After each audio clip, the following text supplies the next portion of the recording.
حدیث پاک میں آتا ہے کہ ملک الموت اترتا ہے، اس کے ساتھ 4 فرشتے ہوتے ہیں، وہ چاروں فرشتے آتے ہیں، اس کی پٹائی شروع کر دیتے ہیں۔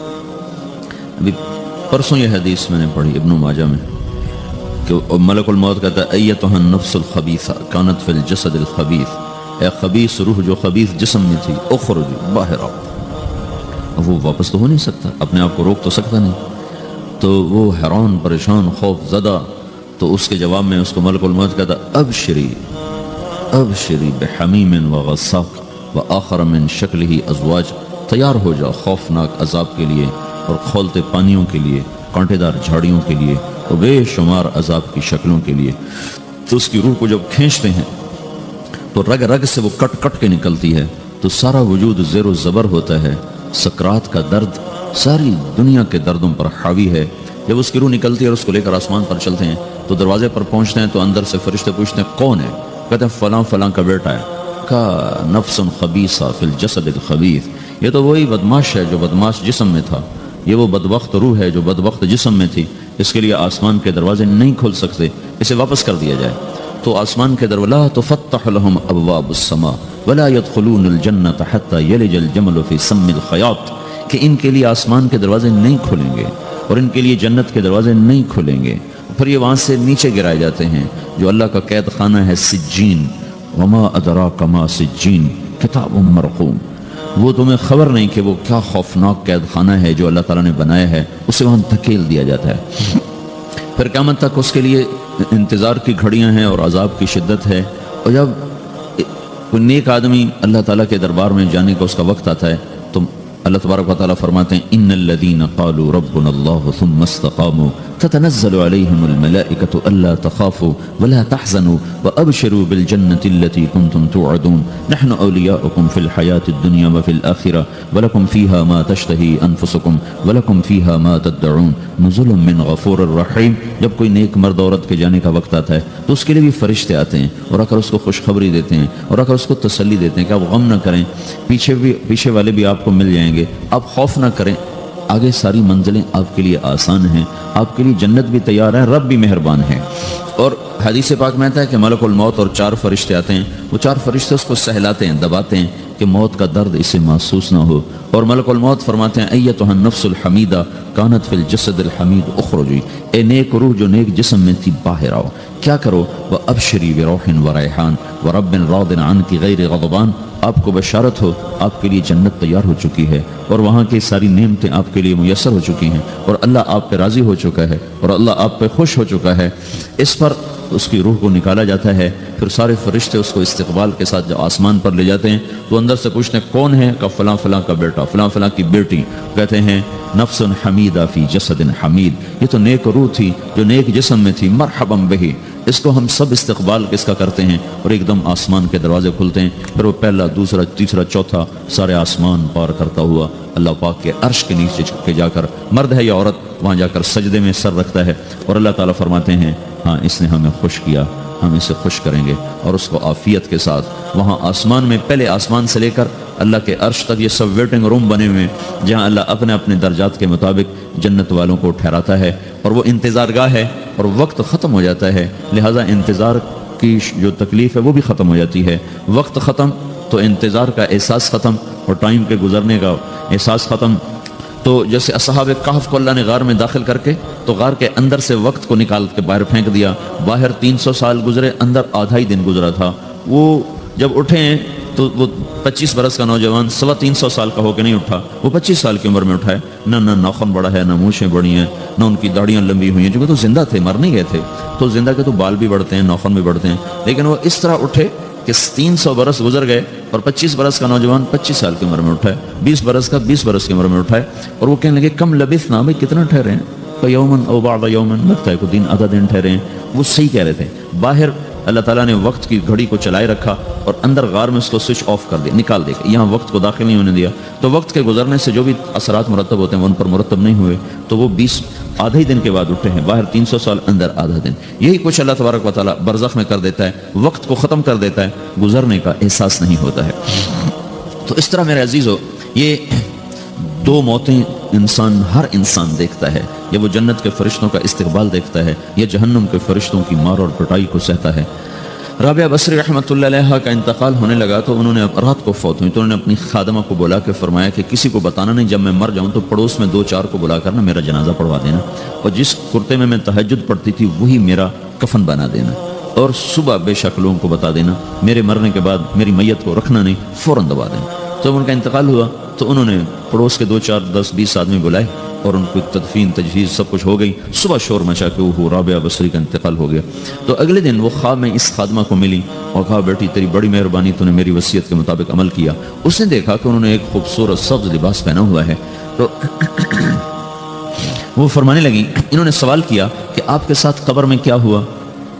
تو وہ کہنے لگی کہ میرے پاس منکر نکیر آئے تھے اور مجھ سے کہنے لگے من رب کی، تیرا رب کون ہے؟ تو میں نے کہا سبحان اللہ، 40 برس جس کو میں نہ بھلا سکی اس کو 4 ہاتھ زمین میں آ کے میں بھول جاؤں گی۔ ان کا 42 برس کی عمر میں انتقال ہوا تھا۔ تو وہ کہنے لگے سبحان اللہ، جس کو میں 40 برس نہ بھلا سکی میں اسے 4 ہاتھ زمین کے اندر آ کے بھول جاؤں گی۔ تو منکر نکیر کہنے لگے اس کا کیا حساب لینا؟ پھر انہوں نے پوچھا کہ وہ آپ کا وہ کرتا کہاں گیا تہجد والا جس میں آپ کو کفن دیا تھا؟ کہا وہ اللہ نے مجھ سے لے لیا ہے اور میرے اعمال کے خزانے میں رکھ دیا ہے، قیامت کے دن میرا وہ کرتا بھی میرے ترازو میں تولا جائے گا اور مجھے یہ لباس پہنایا ہے جو جنت کا لباس ہے۔ یہ بھی ایک موت ہے، اس طرح بھی لوگ مرتے ہیں۔ اور دوسری بھی ایک موت ہے، ہمارے علاقے کی بتا رہا ہوں، اپنے علاقے، ایک زمیندار مر گیا، اس کی قبر کھودی ساری بچھوؤں سے بھری ہوئی، ایسے جیسے چیونٹیاں پھر رہی ہوتی، تو انہوں نے وہ بند کر کے دوسری کھودی، ساری بچھوؤں سے بھری ہوئی، پھر وہ بند کر کے تیسری کھودی، ساری بچھوؤں سے بھری ہوئی۔ قبرستان میں اتنے بچھو کہاں سے آ گئے؟ یہ زمین کے بچھو نہیں ہے، یہ آخرت کی بلائیں ہیں جس کے ساتھ اب اس سے قیامت تک رہنا ہے اور گزارا کرنا ہے۔ تو یہ 2 طرح کی موتیں روزانہ لوگ مرتے ہیں، روزانہ لوگ مرتے ہیں۔ جب نماز کا وقت ہوتا ہے ملک الموت ساری دنیا کا چکر لگاتا ہے اور دیکھتا ہے کون پڑھ رہا ہے کون نہیں پڑھ رہا، کون پڑھ رہا ہے کون نہیں پڑھ رہا۔ جو نماز کی پابندی کرتا ہے اس کی موت آسانی سے ہوتی، جو نماز میں غفلت کرتا ہے اس کے ساتھ موت کے وقت شدت اور سختی اختیار کی جاتی۔ تو بھائیو یہ ایک جسم ہے، ایک روح ہے۔ روح باقی رہنے والی چیز ہے، جسم مٹ جاتا ہے، پھر اللہ سے قیامت کے دن نیا جسم عطا فرمائے گا، ایک نیا جسم دیا جائے گا۔ روح وہی ہے جو اللہ کے خزانوں میں جمع ہو جاتی ہے۔ نافرمان کی سیاہ کالی روح ہوتی ہے، فرمان بردار کی روشن چمکدار روح ہوتی ہے۔ تو اللہ نے کچھ تقاضے جسم کے رکھے ہیں اور کچھ روح کے رکھے ہیں۔ جسم کے تقاضے پورے نہ کرو تو یہ پریشان ہو جاتا ہے، روح کے تقاضے پورے نہ کرو تو یہ پریشان ہو جاتی ہے۔ روح کی پریشانی جسم سے زیادہ ہے، کیونکہ روح کی طاقت جسم سے زیادہ ہے۔ جسم مٹی سے بنا ہے، اس کی غذا بھی مٹی سے نکلتی ہے۔ روح آسمان سے ہے، اس کی غذا بھی آسمان سے ہے۔ روح کا تعلق جب تک اللہ سے نہیں جڑتا اس بھوک اور پیاس لگتی رہتی ہے۔ جسم کو جب تک روٹی اور پانی نہ ملے یہ تڑپتا اور پریشان رہتا ہے۔ جیسے اللہ تعالیٰ نے ہمارے جسم میں روٹی اور پانی کی طلب کو بے ساختہ رکھ دیا ہے۔ میں بیان کے دوران بھی پانی پی رہا ہوں، آپ دیکھ رہے ہیں کہ مجھے میرا حلق سوکھ جاتا ہے، مجھے طلب محسوس ہوتی ہے پانی، حلق سوکھتا ہے پانی کی طرف بھاگتے ہیں، بھوک لگتی ہے ہم روٹی کی طرف بھاگتے ہیں۔ یہ ایک ایسا اندر میں آٹومیٹک سسٹم ہے کہ ہم اس کو آف نہیں کر سکتے۔ یہ سوتے سوتے بھی بھوک کی وجہ سے آنکھ کھل جاتی ہے، سوتے سوتے پیاس کی وجہ سے آنکھ کھل جاتی ہے۔ یہ ایسا خود اللہ تعالیٰ نے ساختہ نظام بنایا ہے کہ آپ اپنے جسم میں روٹی اور پانی کی طلب کو نہیں نکال سکتے۔ میرے عزیزو ٹھیک اسی طرح اللہ نے انسانی روح میں اپنی طلب رکھ دی ہے اور اپنے رسول کی طلب رکھ دی ہے۔ یہ 2 طلب ایسی ہیں کہ یہ آپ کے جسم روح سے نکل نہیں سکتی۔ جیسے بھوکا روٹی نہ کھا لے، پیاسا پانی نہ پی لے، اسے چین نہیں آ سکتا۔ وہ روح جو اللہ اور اس کے رسول سے نا آشنا ہے، جب تک وہ وہاں تک پہنچ نہیں جاتی اسے چین نہیں آ سکتا، اس کا اندر پریشان رہے گا۔ 1997 میں جب جنید جمشید سے میری پہلی ملاقات ہوئی تو اس نے مجھ سے یہ سوال کیا کہ مولوی صاحب، ایک پاکستانی نوجوان جس گلیمر کو خوابوں میں دیکھتا ہے وہ گلیمر تو مجھے زندگی میں ویسی حاصل ہے، میرے چاروں طرف زندگی کا رقص ہے اور میری زندگی کی ہر خواہش السلام علیکم، ویلکم بیک ٹو مسلم سیرہ۔ ایسے ہی بیانات سننے کے لیے ہمارے چینل کو سبسکرائب کریں اور بیل آئیکن کو ضرور دبائیں۔ شکریہ۔ تمنا پوری ہے، اس کے باوجود میرے اندر اندھیرا ہے، میرے اندر خلا ہے۔ مجھے لگتا ہے میں وہ کشتی ہوں جس کا کوئی ساحل نہیں، جس کی کوئی سمت نہیں، جس کا کوئی گھاٹ نہیں۔ یہ کیوں ہے؟ میرے ساتھ تو ایسا نہیں ہونا چاہیے۔ ایک عام لڑکا تو کہتا ہے ہائے کاش یہ ہوتا، اس کو وہ نہیں ہو رہا تو پھر وہ پریشان ہے، ہائے یہ ہوتا، ہائے وہ ہوتا۔ تو میں تو ہائے نہیں کرتا ہوں، میری تو ہر لذت اور خواہش میرے سامنے تشتری میں سجا کے پیش کی جا رہی۔ میں کیوں ایسا کر رہا ہوں؟ میں ہائے ہائے کیوں کر رہا ہوں؟ میرا اندر ویران کیوں ہے؟ میرے اندر میں خلا کیوں ہے؟ یہ وہی خلا ہے کہ وہ روح کی پیاس کو شراب میں بجھانا چاہتا ہے، وہ روح کی پیاس کو لڑکی میں بجھانا چاہتا ہے، وہ روح کی پیاس کو موسیقی سے بجھانا چاہتا ہے، وہ روح کی پیاس کو دنیا کی رانائیوں میں 5 سٹار ہوٹلوں سے بجھانا چاہتا ہے۔ روح کیا جانے روٹی کیا ہے، شراب کیا ہے، پانی کیا ہے، عورت کیا ہے، موسیقی کیا ہے، گھنگرو کیا ہے، فائل کیا ہے, چھنکار کیا ہے, روح کو ان چیزوں کی کیا خبر. امریکہ میں ہماری ایک جماعت تھی تو 4 لڑکے 2 لڑکیاں, 4 لڑکیاں 2 لڑکے مسلمان ہوئے. تو ایک لڑکے کا نام رکھا تھا ابراہیم, اور اس کو جب پڑھایا نا کلمہ, انہوں نے کہا ہائے, ان کے ہائے, اور دونوں ہاتھ یہاں رکھے سینے پر, دل پر, کہا ہائے. تو ہمارے ساتھی ہیں ڈاکٹر اختر, وہ کہنے لگا کیا ہوا کیا ہوا؟ کہنے لگا جب سے ہوش سنبھالا یہ جگہ خالی تھی, یہ تیرے کلمہ پڑھانے پر بھر گئی ہے کہ میری خوشی سے ہائے نکل گئی. یہ جگہ خالی رہے گی, یہاں شراب نہیں پہنچ سکتی, یہاں نغمہ اور موسیقی نہیں پہنچ سکتے, یہاں تالے لگے ہوئے ہیں, یہاں تک کوئی آواز نہیں جا سکتی. دل کے تاروں پر ایک ہی نغمہ چڑھ سکتا ہے, اور وہ اللہ کی یاد کا ہے, اور اللہ کی محبت کا ہے, اور اللہ کے رسول کی محبت کا ہے. باقی کوئی مزراب ایسا نہیں جو ان تاروں کو چھیڑ سکے, باقی کوئی چیز آواز ایسی نہیں جو دل کی دنیا پر جا کر دستک دے سکے. یہاں بند دروازے ہیں, یہاں صرف اللہ پہنچے گا, اللہ کے رسول کا تعلق پہنچے گا, باقی کوئی چیز یہاں نہیں جا سکتی. تو چونکہ آج ہمارا علم غلط ہو گیا ہے, پنکھا بند کرو, ہمارا علم غلط ہو گیا ہے, تو ہم نے ان دنیا کی چیزوں کو سب کچھ سمجھ کر اس کی دوڑ لگانا شروع کر دی ہے. تو روح آسمان سے ہے, اس کا تعلق اللہ سے بناؤ بھائیو.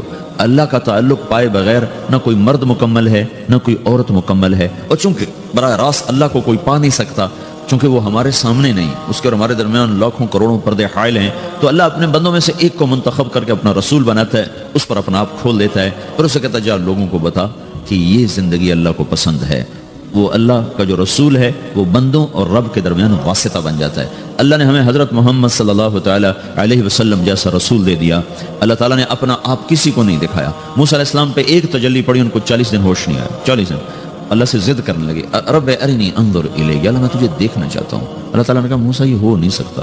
موسیٰ علیہ السلام اللہ کے نبی نے فرمایا لاڈلے نبی تھے, اللہ پاک سے ضد کر لیا کرتے تھے. پھر کہنے لگے نہیں اللہ میں نے ایک دفعہ تو ضرور دیکھنا ہے. تو اللہ تعالیٰ نے کہا اچھا تم ایسا کرو, میں طور پہ تجلی ڈالوں گا, فَإِنِ اسْتَقَرَّ مَكَانَهُ فَسَوْفَ تَرَانِي, تو میں تجلی ڈالتا ہوں طور پر, اگر طور کھڑا رہا تو بھی دیکھ لے گا.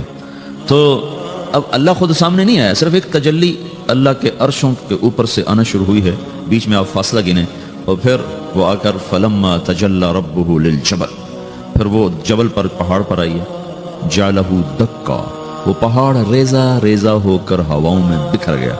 وَخَرَّ مُوسَى صَعِقًا, اور موسیٰ علیہ السلام بے ہوش ہو کے گئے. اور جب ہوش آیا فلما افاقا, ہوش آتے کہنے لگے سبحانک یا اللہ تو پاک بے عیب, میں تیرے بارگاہ میں توبہ کرتا ہوں, میں واقعی نہیں دیکھ سکتا ہوں. ہاں کلام کا شرف ملا ہے, زیارت نہیں ہوئی.